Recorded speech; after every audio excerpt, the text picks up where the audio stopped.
আসসালামু আলাইকুম, সবাই কেমন আছেন? বরাবরের মতো আমি আরিফ হোসেন আপনাদের কাছে নিয়ে আসছি আরেকটি নতুন ভিডিও। বাংলাদেশ একটি নদীমাতৃক দেশ হওয়ায় এদেশে লতাপাতার মতো ছড়িয়ে আছে হাজারো ছোট বড় নদী। তাই বাংলাদেশকে বলা হয় নদীমাতৃক দেশ। এখানে নদীকে কেন্দ্র করে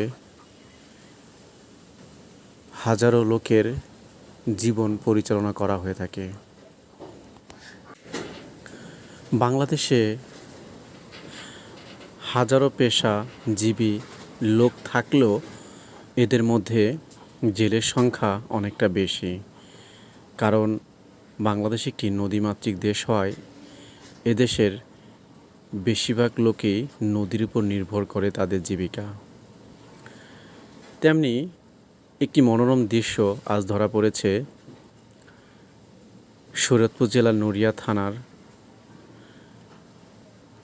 পদ্মা নদীর তীরবর্তী অঞ্চল নড়িয়ার একটি গ্রামের। পদ্মার করাল স্রোত গ্রাস করেছিল হাজারো জনজীবন এবং হাজারো লোকের বাড়িঘর ও জমি জামা। যাই হোক, সেই পদ্মা নদীর তীরবর্তীতে আমরা একটু ঘুরতে বেরিয়েছিলাম। তখনই দেখলাম মাছ ধরার একটি সুন্দর কৌশল দেখে একটু থমকে গেলাম। তখন মনে পড়ল, যেহেতু আমিও দেখতেছি তাই আপনাদের দেখাচ্ছি।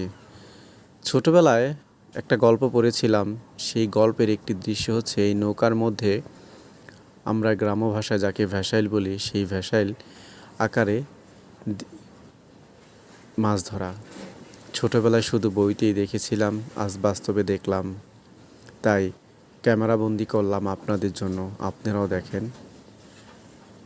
একটি অসাধারণ মুহূর্ত এবং বেলা শেষ লগ্ন অবস্থায়। নদীর স্রোত বা নদীর রূপ যেমনি শান্ত, কিন্তু ঝড় উঠলে হয়ে ওঠে আবার অশান্ত। যেই নদী মানুষকে বাঁচাতে সাহায্য করে তার জীবিকা দিয়ে, আর সেই নদী আবার মানুষের জীবনের শেষ আশ্রয়টুকু কেড়ে নেয়।